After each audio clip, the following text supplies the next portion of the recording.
Bueno, yo nací en Bolivia, por empezar, y viví en Bolivia hasta los 3 años, ¿no? Mis padres eran austríacos, eran judíos austríacos que siendo niños se rajaron de Austria con sus respectivas familias después de la anexión alemana, y Bolivia en ese momento, estamos hablando del año 38, era uno de los pocos países que daba visados a personas en esas condiciones. Y yo nací desde luego muchos años después. En consecuencia, mis primeros recuerdos son de Bolivia. Nos vinimos a la Argentina a los 3 años, nos mudamos a Palermo Chico, donde transcurrió toda mi infancia y gran parte de mi adolescencia, y en ese momento ese barrio era bien barrio, y era un barrio que yo curtía bastante. Yo en una escuela que quedaba a media cuadra de ahí, era amigo de todos los pibes del barrio, y no solo de todos los pibes del barrio, sino además de los peores pibes del barrio. Me imaginé igual. Digamos, fue una infancia, yo diría, feliz. O sea que no era solo los amigos del colegio, sino del barrio y más. Porque generalmente son los amigos de la cuadra. En tu caso era más todo. Era, sí, territorio. Era una cuestión territorial. Yo salía de la escuela y me iba rajando. Primero me iba a tomar una coca en el almacén boliche de los hermanos Pachín, que era un típico almacén, y al lado había un boliche donde ya a partir del mediodía bebían todos los borrachos del barrio, entre ellos Semillita. Semillita era un actor que ya era viejo en aquel momento, que en la época de oro del cine argentino era una especie de Mickey Rooney argentino. Era un niño actor que actuó en un montón de películas. Y después me iba al kiosco de diarios donde me leía todo. Perdón, ¿desde chico ya leías el diario? ¿Desde qué edad? Yo empecé a leer los diarios a partir de los 9, 10 años, pero leía además, además de leer historietas, además de leer cosas más bien para mi edad, digamos, era muy lector, leía libros. Yo nunca estudié periodismo, pero... Sí, lo tenías ya... ¿Por qué lo veías en tus papás o en la gente más? Sí, mis padres, digamos, me incentivaron mucho en eso. Y de algún modo empecé a entender involuntariamente cómo funcionaba el negocio de la escritura, ¿no? Sin tener vocación ni de escritor ni de periodista, ni ser periodista de casualidad, muchos años después viviendo en México.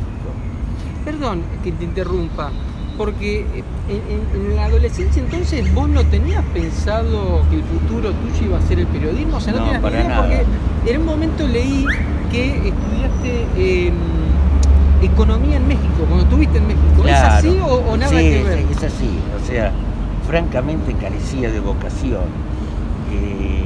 Me acuerdo que en la escuela había pibes que, ponele, querían ser médicos y para colmo lo lograron, se hicieron médicos, ¿no? Digamos, empecé a estudiar economía por descarte, ¿no? Porque me interesaba la política y necesitaba entender los mecanismos de la economía para también entender la política. Pero al rato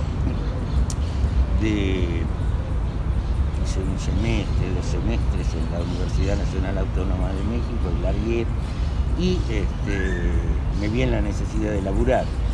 Entonces conseguí de puta casualidad un laburo de periodista en la edición mexicana de una revista española que era muy famosa por ese entonces, Interview.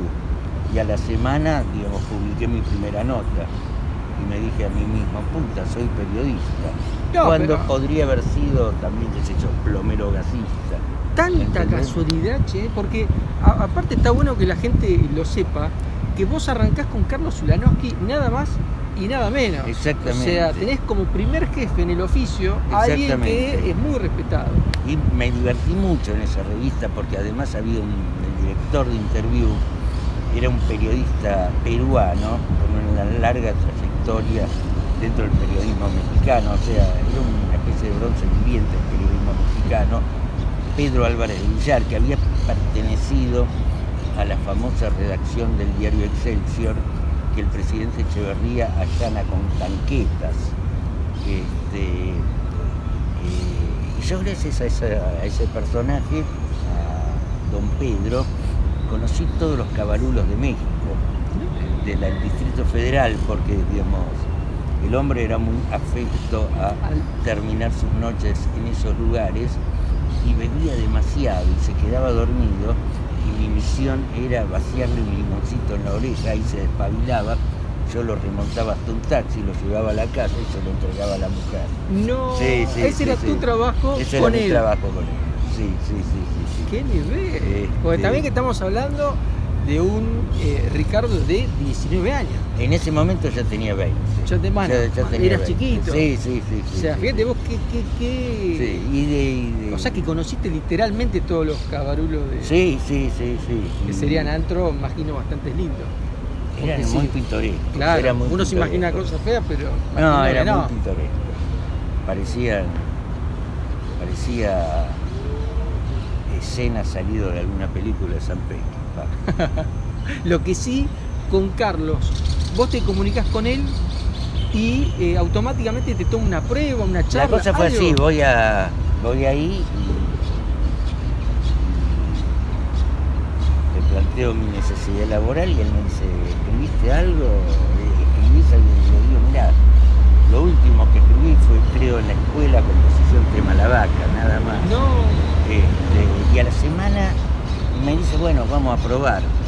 Y me da para hacer una nota sobre la contaminación sonora en la Ciudad de México. Y no me acuerdo cómo, pero me mando al Instituto Alemán de la Sordera, y ahí me prestan un decibelímetro. Creo que les caía en gracia porque les hablé en alemán, ¿no?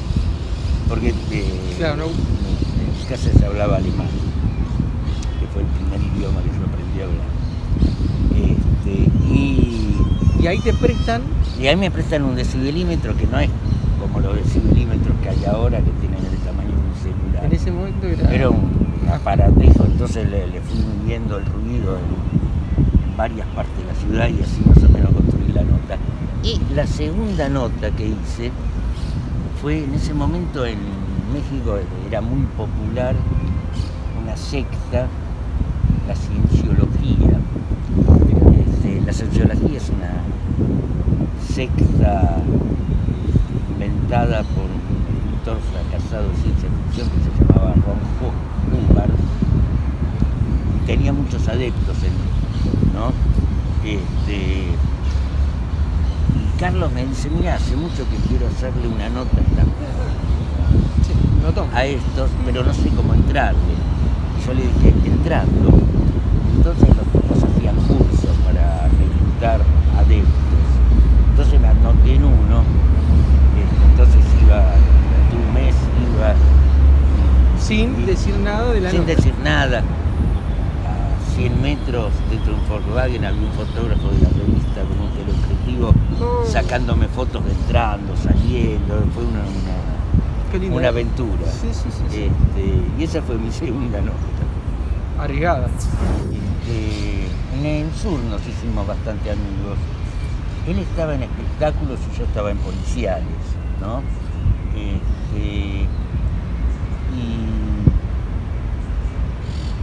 Y además teníamos muchos amigos en común, ¿no? Antes de arrancar a trabajar, ¿ya tenían amigos en común? Dio la casualidad que teníamos amigos en común. Mira. Por ejemplo, Nacho Garacino, que terminó siendo uno de los realizadores del Otro Lado, Rubén Miñoles, que era el productor ejecutivo, etc. Cuando termina el Diario Sur, yo veo unos microprogramas que hacía Fabián en un programa que era de Petinato, creo, sí, que fue el germen del Otro Lado, que creo que lo dirigía Lubinsky. Sí. Y yo dije, qué bárbaro que es esto, ¿no? Y tuvo tantas repercusiones en microprogramas que el año siguiente, estamos hablando creo en 1993, Sí. Sofovich le ofrece hacer El Otro Lado, ¿no?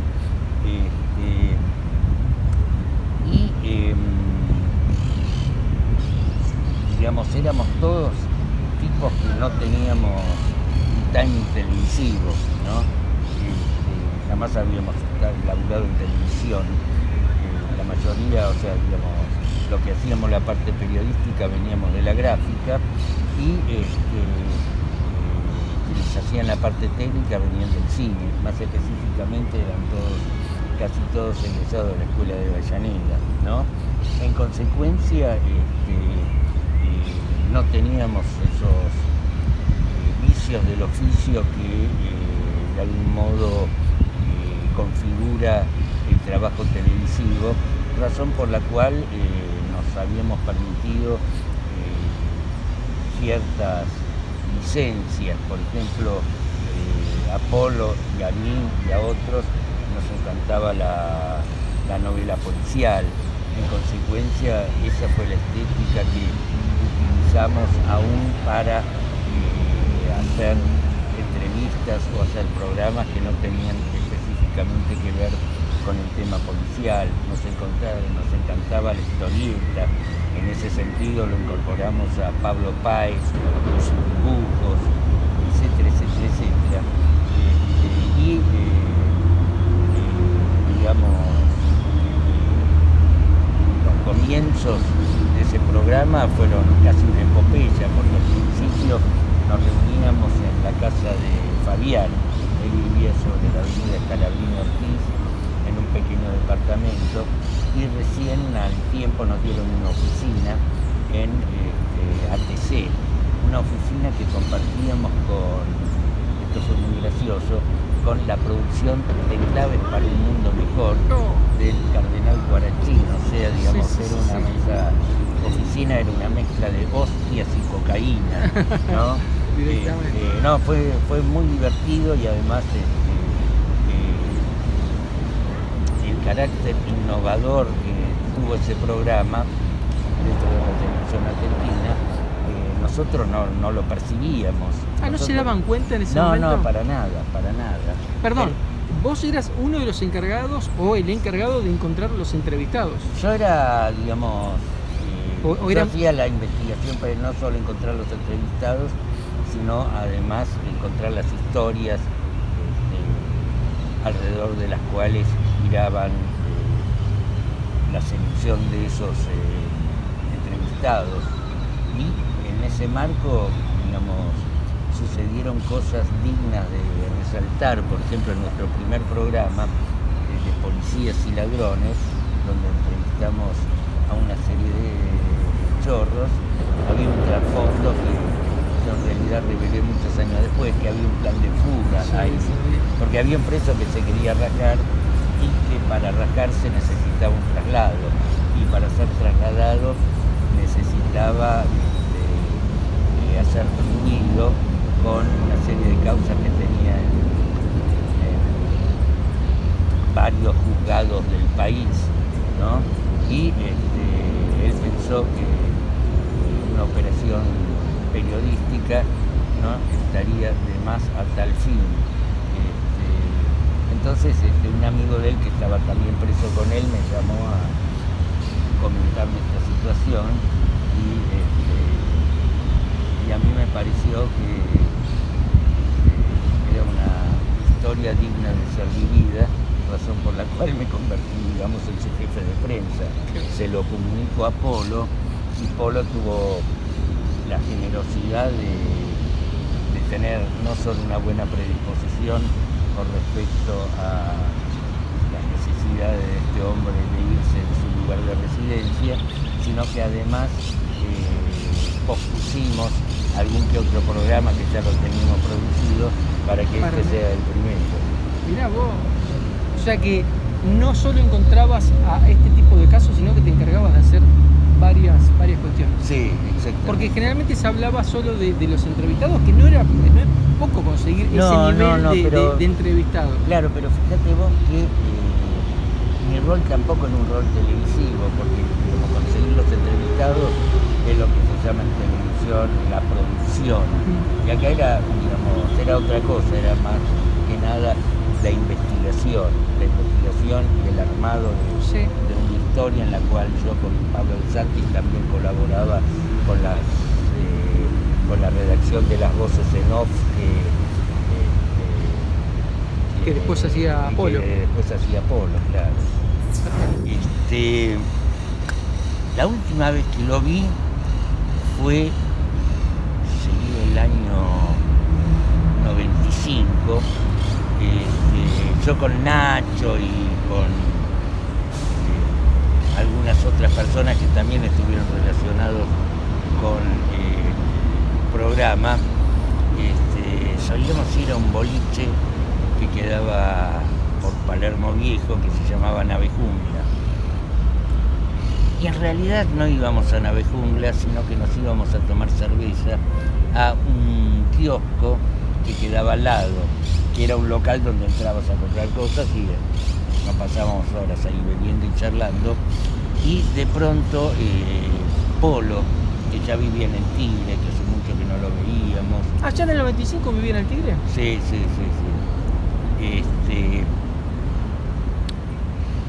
Que nos preguntábamos qué era de su vida, de pronto aparece, baja de un taxi con la persona, que no me acuerdo cómo se llamaba, que vivía con él en el Tigre, y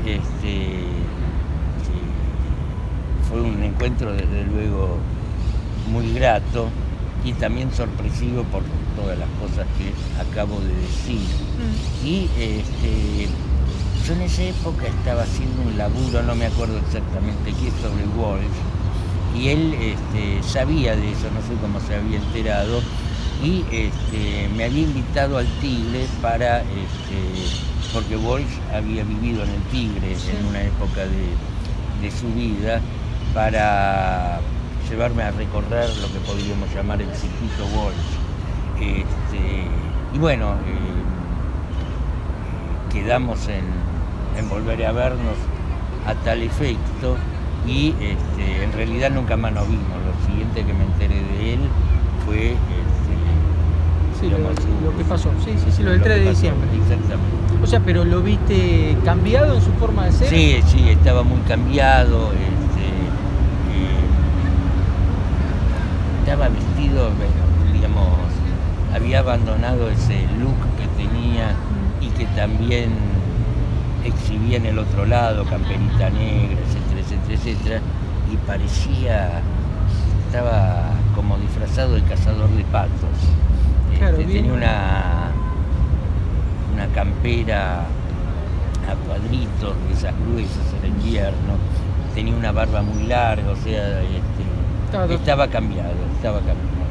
Bueno, digamos, no me llamó mucho la atención eso, porque la gente cambia. Obvio, sí, aparte son etapas muchas veces. Pero, había un cambio en él que no habíamos percibido y que él también quizás tampoco había percibido.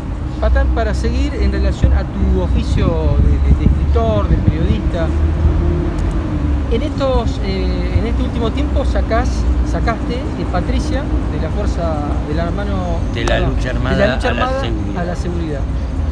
¿Qué tipo de...?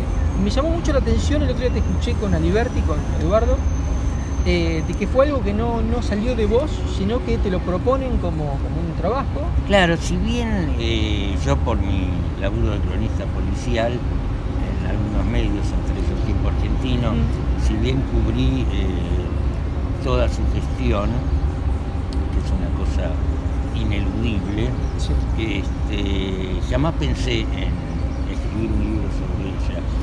Y fue una propuesta editorial que, como dije en el programa de Eduardo, al principio no me entusiasmó porque de algún modo no me entusiasmaba dedicarle algunos meses de mi vida a esa mujer, pero enseguida sentí que podía ser una aventura periodística que merecía ser vivida, porque podía hacer a través de ese personaje un tanto opaco, ella no es más que una segunda línea de la política argentina, pero me permitía abordar por lo menos 40 o 45 años de historia argentina, y además me permitía también explorar toda una serie de personajes y toda una serie de hechos y circunstancias que también se habían cruzado conmigo durante mi adolescencia,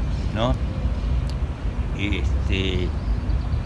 Como así también me permitía abordar lo que podríamos llamar el lado más extremo del régimen macrista, que fue o es su política de seguridad. O sea que, y en relación al tipo de escritor, de lector, en relación al tipo de lector, ¿para qué tipo de lector puede ser? Porque es una biografía no autorizada. Mirá, sí, es una biografía no autorizada. Directamente. Es una biografía no autorizada y en ese sentido yo pienso que toda biografía debería ser no autorizada, claro, para salvo las autobiografías, ¿no? Que también a veces no son autorizadas por el inconsciente de su autor. Al respecto, yo me acuerdo que en la época que trabajaba en noticias, una vuelta cerca de Navidad se les ocurre hacer la siguiente etapa: la biografía no autorizada de la Virgen. La biografía no autorizada de la Virgen, cuando en ese caso, en ese único caso, la proeza periodística hubiese sido que hacer una biografía autorizada de la claro. Virgen, ¿no? Sí, Patricia es una biografía no autorizada. Y con respecto al tipo de lector, digamos, esa es una duda que uno siempre tiene. Claro, porque o sea, ¿cómo lo ¿para definís? para quién uno escribe? Claro. Ese es una duda que no solamente se hizo carne en este laburo, sino es una duda que uno siempre tiene. ¿Para quién uno escribe? Y en ese sentido yo creo que eso es como fumarse un cigarrillo, o sea, el humo es para uno y la ceniza es lo que se comunica. Sí, pero bueno, a ver, yo calculo, sin saber, que en general lo deben comprar en parte por vos, por quien lo escribe, por el escritor en sí, y de paso conocer la historia de alguien que quizás algunos les llama la atención y otros quizás no, pero lo compran por el escritor. Puede ser, y en ese sentido fíjate vos que yo le quería poner otro título, yo le quería poner La Sargento. Qué lindo. Pero claro, era un título que a mí me gustaba más en ese momento, sí, que Patricia. Pero en la editorial me sugirieron ponerle Patricia porque La Sargento predisponía que ese libro esté encorsetado en un público que tiene una posición crítica hacia la mina. Sí. Y ponerle Patricia de la lucha armada a la seguridad ampliaba a nivel marketing. Sí, es más sutil además. Eso. En ese sentido, te vuelvo a decir, mi idea al escribir este libro era, o sea, sin pensar demasiado en el tipo de lector que uno buscaba, lo que sí tenía claro que quería escribir un libro que superase la figura del personaje en la cual estuviese inspirado, por un lado, y por otra parte, a diferencia de muchos periodistas que se dedican a hacer libros sobre periodismo de investigación, valga la redundancia, sí, que trabajan sobre hipótesis y que su trabajo consiste en demostrar determinadas hipótesis, mi libro en realidad está estructurado narrativamente e investigativamente sobre una serie de preguntas que yo me hacía. O sea, por ejemplo, el tema de su constante zigzagueo a lo largo de todo el arco político e ideológico, sus constantes mudanzas de religión política, etcétera, etcétera. Digamos, yo me preguntaba si eso era propio de una persona con inclinaciones a cambiar con suma frecuencia sus modos de interpretar del mundo, o si se trataba de la misma persona. Y por ejemplo, digamos, para hacer eso, si bien esa transmutación ya está enunciada en la bajada del título, que es de la lucha armada a la subversión, está liquidado eso, a mí me interesaba explorar el trasfondo de cada uno de esos cambios y sus bordes más extremos, llegando a la conclusión de que en efecto era la misma persona porque, digamos, en todos esos cambios mantiene los mismos patrones de conducta que de algún modo son el alpinismo político, la acumulación de poder y situarse siempre como ladera del ganador de turno. Claro, Perdón, dentro de esta cuestión de investigar sobre todo aquello no... Sí, en un momento dado también me preguntaste para qué tipo de público, también. En qué tipo de público yo pensaba cuando escribía esto. Y yo siempre, cuando escribo, en realidad pienso que escribo un texto que a mí me hubiese gustado leer, sí. ¿no? O sea, escribo para mí. En ese sentido, yo siempre digo que escribir o la relación que existe entre el escritor y los lectores se asemeja al acto de fumar. El humo es para uno y la ceniza es lo que se publica. Sí. Y específicamente en una investigación periodística hay muchos periodistas o muchos escritores que cuando escriben una crónica o una investigación periodística laburan sobre hipótesis que procuran demostrar o procuran descartar, ¿no? En ese sentido, plantearme ese tipo de metas o ese tipo de ejes de algún modo encorseta un poco el relato y cierra las ventanas a cosas que pueden cruzarse con la investigación y con la escritura en el momento de ser realizados.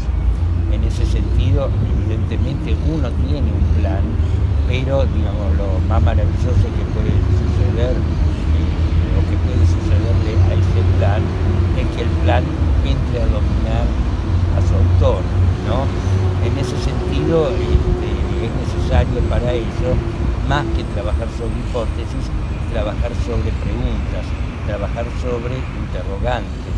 En ese sentido yo te decía que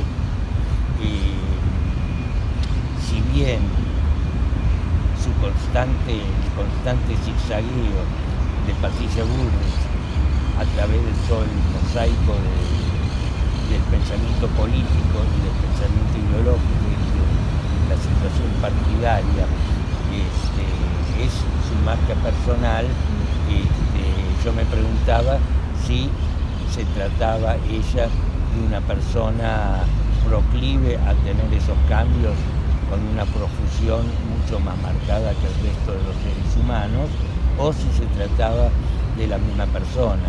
Y pienso que recién después de haber terminado de escribir este libro, o después de haber terminado de trabajar sobre ese punto específico, me di cuenta que ella, en efecto, es la misma persona, siempre fue la misma persona, porque de algún modo ella siempre actuó sobre los mismos patrones de conducta que se podrían resumir del siguiente modo: el alpinismo político, la acumulación de poder y situarse siempre como ladera del ganador legítimo. Siempre.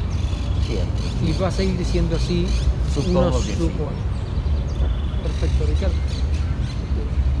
Justo te escuché hablar durante toda la entrevista y es increíble. Vuelvo a la primera parte, a una de las primeras preguntas de aquel chico de 19 años que no tenía muy en claro qué hacer y que habla con un Ulanovsky que sale de él contactarlo y arranca de esa manera en el periodismo. ¿Cómo a veces el futuro de uno o hay algo que está escrito que hace que en este caso vos, con todos estos años de trayectoria, escribiendo, investigando sobre casos policiales, escribiendo libros, siendo un escritor, cómo te desarrollaste desde un lugar que vos no sabías que no tenías vocación, literalmente? Sí. La fuiste armando, a eso voy. Sí, desde luego la fui armando, digamos, desde luego es una búsqueda de mi propia identidad, desde luego el hecho de no haber tenido una vocación no significó que a partir de haberme encontrado con este oficio consideré que de algún modo estaba elegido para hacerlo. Qué sé yo, cuando me ofrecieron escribir este libro sobre la Bullrich, ante lo cual, como te dije antes, al principio no tenía ganas, de algún modo también sentía que era un libro que pedía a gritos ser escrito por mí, ¿no? Totalmente, sí. En ese sentido, digamos, yo supongo que la vida de uno y específicamente la carrera de uno es una especie de lucha denodada contra el azar. Un libro centrado en Klaus Barbie, que era un criminal nazi que se refugió en Bolivia y que de algún modo tiene que ver con un tema que es muy candente en la actualidad, que son los golpes de Estado en Bolivia. Pero digamos, es un proyecto que lo empecé a laburar incluso antes de empezar a escribir el libro de Patricia, por una razón, yo diría hasta familiar, porque este tipo que vivió con un nombre falso durante gran parte de su estancia en Bolivia, para encubrir su condición de criminal de guerra. El tipo había sido el jefe de la Gestapo en Lyon, y había sido el asesino de Jean Moulin, que fue miembro de mayor rango de la resistencia francesa capturado por los nazis. Había sido empleado en un aserradero que mi padre tenía con otros socios. Eso a fines de la década del 50. Su verdadera identidad, porque hasta ese momento tenía un pasaporte, tenía documentos a nombre de un tal Klaus Altmann, salta en el año 71, 72. O sea que eso es lo que se viene. Eso es lo que se viene. Para el año que viene ya calculo. Supongo que sí. Ricardo, este espacio tiene como hilo conductor una última pregunta que es, ¿qué le diría en este caso Patán a todas aquellas personas que por H o por B todavía no hicieron en la vida lo que siempre quisieron? No importa si es dentro del periodismo o si es en otro rubro. Puede ser carpintería, lo que puede ser. Siempre soñó hacer algo que nunca hizo. Mira, digamos,